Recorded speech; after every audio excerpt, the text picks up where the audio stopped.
आप कैसे past, present और फ्यूचर को अलग करेंगे?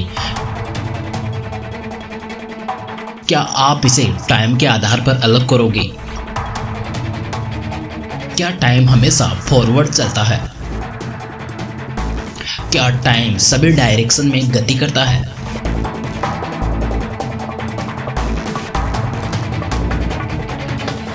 दोस्तों, टाइम को समझने से पहले हम कुछ बेसिक थ्योरी को समझते हैं।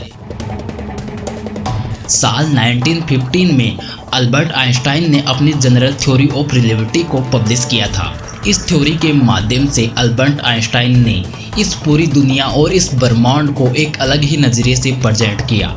चलिए दोस्तों, कुछ इजी तरीके से जनरल थ्योरी ऑफ रिलेटिविटी को समझते हैं। According to this theory, acceleration and gravity both have same effect. इस थ्योरी के अनुसार एक्सेलरेशन और ग्रेविटी दोनों सेम प्रभाव उत्पन्न करती है और दोनों के बीच का अंतर स्पष्ट करना काफ़ी मुश्किल है।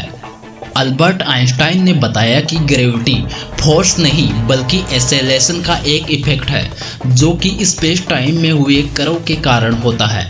सर अल्बर्ट आइंस्टाइन ने स्पेस को एक चादर के रूप में प्रेजेंट किया और उन्होंने बताया कि जो ऑब्जेक्ट जितना मैसिव होगा वो उतना ही स्पेस टाइम को ज़्यादा कर्व करेगा और स्पेस टाइम जितना ज़्यादा कर्व होगा तो उस ऑब्जेक्ट की ग्रेविटी उतनी ही ज़्यादा होगी। जिस ऑब्जेक्ट की ग्रेविटी ज़्यादा होगी वहाँ पर समय धीमा चलेगा। उन्होंने बताया कि प्लैनेट सूर्य के चारों ओर ग्रेविटेशनल फोर्स की वजह से नहीं घूमती बल्कि स्पेस टाइम में आए कर्व के कारण घूमते हैं और स्पेस टाइम में हुए कर्व के कारण ही लाइट बेंड होती है। और दोस्तों, जो आज हम जीपीएस सिस्टम मतलब कि जिस सैटेलाइट को यूज करते हैं वो पॉसिबल ही नहीं हो पाता आइंस्टाइन की इस थ्योरी के बिना, क्योंकि स्पेस में रखी क्लॉक और धरती की क्लॉक में कुछ सेकंड का अंतर आ जाता है।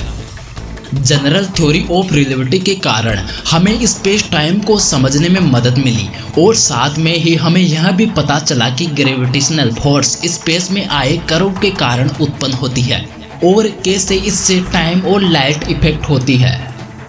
अब दोस्तों, आपको जनरल थ्योरी ऑफ रिलेटिविटी का बेसिक तो समझ में आ गया होगा।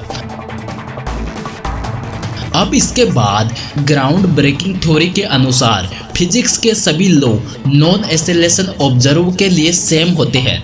एग्जाम्पल के लिए, अगर आप चलती हुई कार को देख रहे हो और आपके लिए जो व्यक्ति कार के अंदर बैठा हुआ है और उसकी कार की गति दोनों सेम है आपकी जगह से, इसी के बीच में जो व्यक्ति कार के अंदर बैठा है उसके लिए स्टेशनरी ऑब्जेक्ट है क्योंकि उसका मोशन और कार का मोशन सेम है रिलेटिव टू आउटसाइड वर्ल्ड। लेकिन Einstein theory of motion universe के सभी ऑब्जेक्ट पर लागू होती है। इसके साथ ही आइंस्टाइन ने जाना कि रिलेटिविटी का एक एक्सपेक्शन भी है और वो है लाइट, क्योंकि लाइट हमेशा कांस्टेंट गति से ट्रेवल करती है। और बाद में दो सिद्धांतों पर विचार करने के बाद आइंस्टाइन ने स्पेस और टाइम को एक दूसरे के साथ लिंक किया जिसे हम स्पेस टाइम कहते हैं। लेकिन दोस्तों, इसमें भी एक पेचीदा सवाल है और वो है कि समय चल रहा है उसका अनुभव कैसे किया जा सकता है, क्योंकि जो समय चल रहा है वो दो ऑब्जर्वर में अलग अलग हो सकता है और वो डिपेंड करता है कि वो दोनों कितनी तेजी से एक दूसरे से दूर जा रहे हैं। मान लीजिए किसी दो ऑब्जर्वर के पास टाइम पासिंग की एक्यूरेट वैल्यू है लेकिन टाइम वैल्यू एक दूसरे से अलग है। ऐसे में कौन सही बोल रहा है और कौन गलत?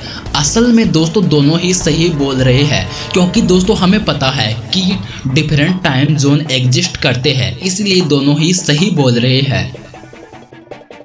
पास्ट, फ्यूचर और प्रेजेंट समय का ही एक भाग है। यदि दोस्तों हम टाइम के बारे में जानेंगे तो पाएंगे कि पास्ट, फ्यूचर और प्रेजेंट सभी एक साथ एग्जिस्ट करते हैं। प्रोक्सिमा सेंचुरी, जो कि हमारे सौर मंडल से 4.2 लाइट ईयर की दूरी पर है, और जब वो तारा एक्सप्लोर होगा तो हमें 4.2 लाइट ईयर बाद पता चलेगा कि वो तारा एक्सप्लोर हो चुका है। हाँ दोस्तों, यहाँ पर एक और बात जो आपको जानना ज़रूरी है कि अगर आप पास्ट को मूव कर रहे हो तो आपके लिए टाइम स्लो होगा, क्योंकि यहाँ पर लाइट की स्पीड कॉन्स्टेंट होती है। मतलब स्टार का एक्सप्लोजन हमारे लिए पास्ट है। मूविंग लाइट थ्योरी के अनुसार ओनली एक्सप्लोड प्रेजेंट ही मौजूद होता है, जो कि मोमेंट बाय मोमेंट चेंज होता है, जैसे कि स्पॉट लाइट। इस थ्योरी से हमें यह पता चलता है कि कैसे टाइम एक इल्यूजन है, क्योंकि यहाँ पर कोई सिंगल पास्ट, सिंगल प्रेजेंट और कोई सिंगल फ्यूचर नहीं है। और यहाँ पर इल्यूजन ऑफ टाइम हमारे ब्रेन की मेमोरी द्वारा बनाया जाता है, जो कि हमारी लाइफ को एक सही सीक्वेंस में रखता है। मतलब कि जो हम हमारे प्रेजेंट में कर रहे हैं उसके आधार पर हमारा फ्यूचर में क्या होने वाला है वो तय किया जाता है, और हम सिर्फ उसका प्रिडिक्शन करते हैं। इसके कारण हम हमारे ब्रेन में एक ऐसी सोच बना लेते हैं, एक ऐसी दुनिया बना लेते हैं जो कि हमारी लाइफ को एक सही सीक्वेंस में रखती है। इसीलिए दोस्तों इल्यूजन ऑफ टाइम हमारे ब्रेन में अपने आप ही बन जाता है।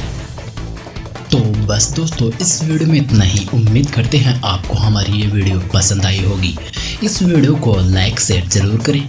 हमारे चैनल पर नए हैं तो हमारे चैनल को सब्सक्राइब किए बिना कहीं मत जाइएगा। वीडियो देखने के लिए धन्यवाद और अंत में जय हिंद दोस्तों।